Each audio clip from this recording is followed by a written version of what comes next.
बिस्मिल्लाहिर्रहमानिर्रहीम। अस्सलाम वालेकुम। Applied physics chapter number 1। अच्छा, आपका अप्लाइड फिजिक्स का जो पहले लेक्चर में जो है वो बेसिक इलेक्ट्रॉनिक्स के अंदर मैंने जैसे बताया था आपको कि दो आपको सब्जेक्ट जो है मैं पढ़ाऊँगा। अब इस बार जो है ना असल में होगा कोर्स रिवाइज थोड़ा। आपको अगर याद हो तो आपकी जो डेट शीट थी उसके अंदर भी ना काफ़ी कोड चेंज हुए थे, तो वो कोड रिवीजन की वजह से तो कोड जो आपके जो कोर्स हैं वो रिवाइज हुआ, इस वजह से जो है ना वो काफ़ी चीज़ें चेंज हुई थी। तो हो सकता है इसके अंदर आपको एक और मज़ीद चैप्टर जो है वो पढ़ना पड़े, ओ सॉरी मज़ीद कोर्स जो है वो एक और आपको पढ़ना पड़े, तो उसके लिए भी तैयार रहिएगा। फ़िलहाल तो आपके सिर्फ दो ही सब्जेक्ट हैं जो कि मैं सेकेंडरी के अंदर पढ़ाऊँगा। एक मज़ीद हो सकता है डिजिटल इलेक्ट्रॉनिक्स, वो भी आपको पढ़ना पड़े। तो खैर, अपना अप्लाइड फिज़िक्स है, इसके अंदर वही फ़िज़िक्स है जो आपने मैट्रिक के अंदर पढ़ी है। कोई इसके अंदर बड़ी चीज़ नहीं है। इलेक्ट्रॉनिक्स आप लोगों ने पहले नहीं पढ़ी, उसके बारे में आपको इतना अंदाज़ा नहीं होगा, ठीक है, या हो सकता है किसी ने पढ़ी भी हो, ऑनलाइन कोर्सेज होते हैं उसके थ्रू।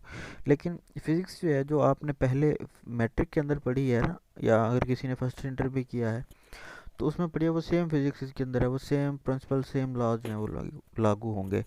तो एज इट इज़ जो है वो चीज़ है, उसके अंदर कोई मुश्किल चीज़ नहीं है। तो इंशाल्लाह अगर आप इस चीज़ को साथ साथ रिवाइज करते रहेंगे तो इजीली जो है वो आपको ये चीज़ें समझ आ जाएंगी। शुरू करते हैं आज का पहला लेक्चर। इसके अंदर भी थोड़ी सी हम ब्रीफ जो है वो ब्रीफली जो है वो फिज़िक्स को, अप्लाइड फिज़िक्स को डिस्कस कर लेते हैं। अच्छा, इसका जो है प्रैक्टिकल भी होंगे इसका, और बेसिक इलेक्ट्रॉनिक्स है उसका भी प्रैक्टिकल होंगे। मेरे जो सब्जेक्ट हैं मैथ के अंदर तो हमें कोई प्रैक्टिकल नहीं था, इस वजह से नहीं लिया।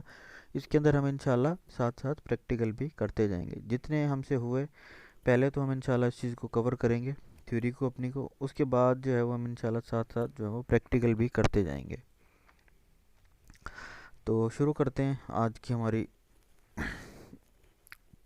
Lecture number 1। इसमें सबसे पहले है फिज़िक्स। क्या होती है physics? The branch of science concern with the nature, properties of matter and energy.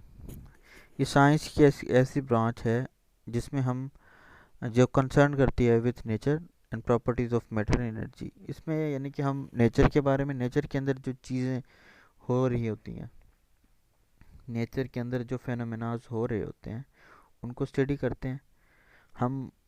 हमारी जो यानी कि इर्द गिर्द जो भी चीज़ें हैं जिसको हम मैटर कहते हैं, उनकी प्रॉपर्टीज़ को स्टडी करते हैं और एनर्जी को स्टडी करते हैं, और उससे रिलेटेड जितनी भी चीज़ें होती हैं उन सब चीज़ों को स्टडी करते हैं। इसको हम बेसिकली कहते हैं physics. The subject of the subject matter of physics includes mechanics, heat, light and other radiation, sound, electricity, magnetism and structure of atoms. ठीक है ना, इलेक्ट्रिसिटी भी बेसिकली एक फिज़िक्स की ही जो है ना वो ब्रांच है, ठीक है ना। तो इलेक्ट्रिसिटी कोई अलग से चीज़ नहीं है, वो इसी के अंदर से निकली हुई है। हम जैसे, अगर आपको याद हो न्यूटन्स के लॉज, ठीक है ना, उसके अंदर 3 लॉज थे।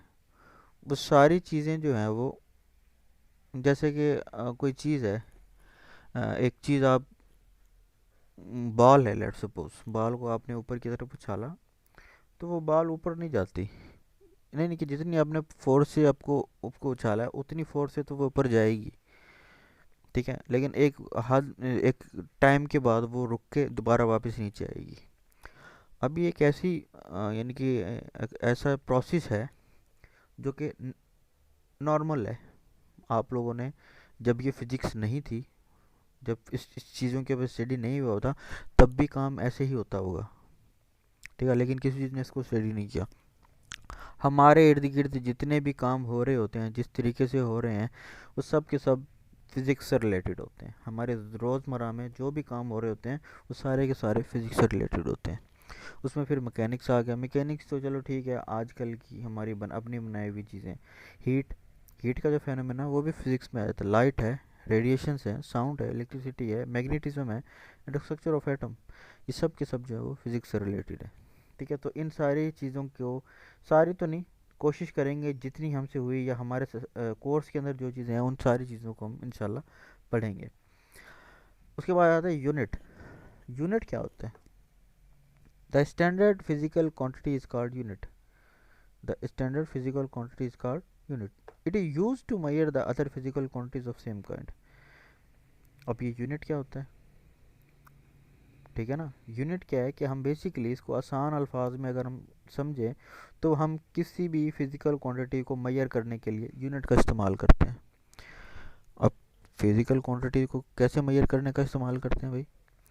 लेट्स सपोज आप बाज़ार जाते हैं, बाज़ार के अंदर आपने लेट्स सपोज सब्ज़ी ख़रीदी है या आपने फ्रूट ख़रीदा है, ठीक है, या उससे रिलेटेड कोई चीज़ ख़रीदी है, ठीक है, तो वो बाज़ार से जो शॉपकीपर है वो आपको ऐसे उठा के नहीं दे देगा। आपको कहोगे यार 100 रुपये की मुझे ये फलाना चीज़ दे दो, कुछ भी दे दो, तो वो ऐसे ही उठा के नहीं देगा। उसके पास एक पैमाना होता है, उस पैमाने के मुताबिक वो आपको तोल कर देगा।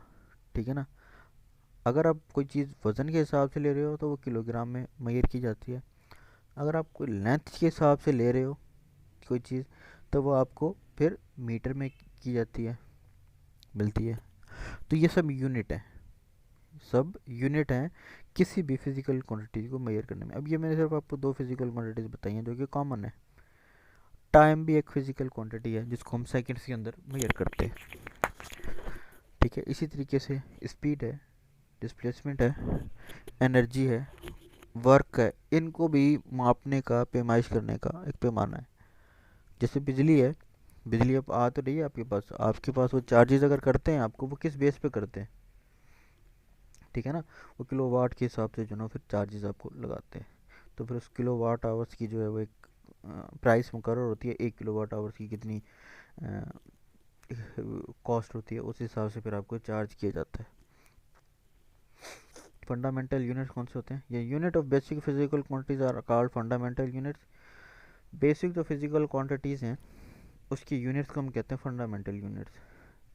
The unit of length, mass and time are called fundamental. Basically जो बेसिक फंडामेंटल यूनिट है वो हैं ये तीन, लेंथ, मास एंड टाइम, इनको हम कहते हैं फंडामेंटल यूनिट्स।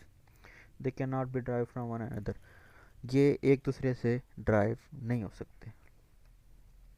ठीक है, तो ये बेसिक आपके फंडामेंटल यूनिट्स हैं। ये फंडामेंटल यूनिट्स एसआई सिस्टम से पहले के हैं, सिस्टम इंटरनेशनल जब इंट्रोड्यूस हुआ था उससे पहले के हैं। उस टाइम जो है वो फंडामेंटल यूनिट्स की बेस पे तीन मज़ीद सिस्टम जो है वो ड्राइव किए गए थे। उसमें एक था एमकेएस, एक था सीजीएस, एक था एफपीएस। एमकेएस का मतलब है मास, किलोग्राम और सेकंड, यानी कि मास, सॉरी, मीटर, किलोग्राम और सेकंड। लेंथ जो वो मीटर में होती थी, वेट किलोग्राम में होता था और टाइम जो है वो सेकंड के अंदर होता था as it is. F FPS में क्या होता था? लेंथ फुट में होती थी, मास पाउंड में होता था और टाइम सेकंड में एज इट इज़। और सीजीएस में क्या होता था? जो आपका लेंथ है वो सेंटीमीटर में, मास ग्राम्स में और टाइम जो है वो सेकंड में ड्राइव किया जाता था। ये तीन यूनिट थे जो कि इस फंडामेंटल यूनिट की बेस पे जो है वो बनाए गए थे। फिर आ जाते हैं ड्राइव्ड यूनिट्स। ड्राइव्ड का मतलब भी है कि एक चीज़ जो दूसरी चीज़ से निकाली गई हो, ड्राइव की गई हो, अखज़ की गई हो। The unit which are express in term of fundamental unit are called derived unit. The unit are operated from one another, one और more than one fundamental unit are called derived unit. यानी कि ये एक या एक से ज़्यादा fundamental unit से बनाए जाते हैं, इनको हम कहते हैं बेसिकली ड्राइव्ड यूनिट्स। ठीक है, अब ये अगर आप देखें, अच्छा, फिर उसके बाद आया था सिस्टम ऑफ इंटरनेशनल, ऐसा यूनिट इसको हम कहते हैं। उसके अंदर जो फंडामेंटल यूनिट्स है ना, जो 1980 सॉरी 1960 में जो है वो अडॉप्ट किया गया था, उसमें जो फंडामेंटल यूनिट्स है वो थे 7, length, mass, time, electric current, temperature, amount of substance and luminous intensity. ठीक है ना, ये सब फंडामेंटल थे, यूनिट्स करार किए थे और आज तक यही फंडामेंटल यूनिट इस्तेमाल हो रहे हैं। बाकी के जो ड्राइव यूनिट हैं वो इन्हीं 7 यूनिट्स को, ऐसे यूनिट्स को, बेसिक क्वांटिटीज़ को जो है वो यूज़ करके ड्राइव यूनिट्स जो हैं वो निकाले गए हैं। ठीक है ना। तो ये आपके थे ऐसे यूनिट्स 7 फंडामेंटल। आगे आपकी कुछ ये ड्राइव यूनिट हैं, इसमें हैं डिस्प्लेसमेंट, एरिया, वॉल्यूम। इसको फिर जो है ना देख लें इसको फ़िलहाल, इसको फिर मज़ीद जो है वो हम नेक्स्ट क्लास में इसको देख लेंगे।